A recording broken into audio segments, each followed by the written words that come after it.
Antibiotics एक बहुत powerful medication है और बहुत सारी डिफरेंट इन्फेक्शंस में लाइफ सेविंग मेडिसिन की तरह काम करती है।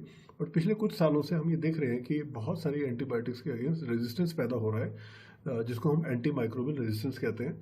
ये अक्सर क्यों होता है? या तो हम एंटीबायोटिक्स को प्रॉपरली इस्तेमाल नहीं करते, सिंपल कॉमन कोल्ड कफ के लिए यूज़ कर लेते हैं, बिना डॉक्टर की सलाह के अपने आप सेल्फ मेडिकेशन करते हैं, या फिर अगर शुरू करते हैं तो उसका पूरा कोर्स नहीं करते हैं।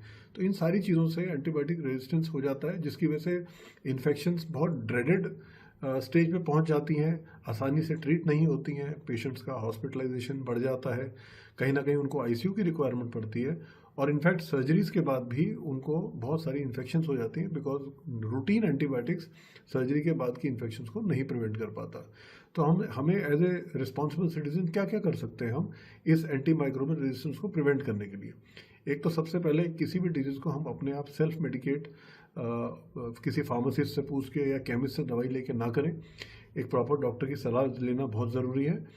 अपने सारे वल्नरेबल ग्रुप, जैसे घर में बच्चे हों, एल्डरली माँ बाप हों, पेरेंट्स हों, उन सबको प्रॉपरली वैक्सीनेट कराएं, ताकि उनको कोई ऐसी इन्फेक्शन लगे ही ना जिसको ट्रीट करना बहुत मुश्किल होता है। कहीं ना कहीं हमें अपनी पर्सनल हाइजीन, एनवायरनमेंट की हाइजीन और सैनिटेशन का ध्यान रखना है, सो दैट हम इन्फेक्शंस को पहले से ही प्रिवेंट कर सकें। और जब भी हम एंटीबायोटिक्स लें, उसका एक प्रॉपर कोर्स करें according to the doctor's advice.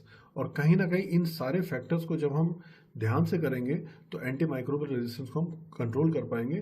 Because ये हमें सबको याद रखना है कि एंटी माइक्रोबियल्स जो हमें अवेलेबल हैं, ये हमारी एक धरोहर है जिसको हमें अपने बच्चों को पास ऑन करना है।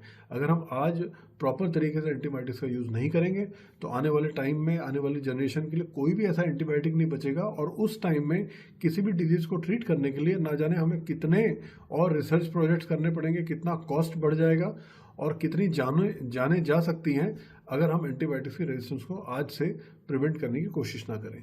तो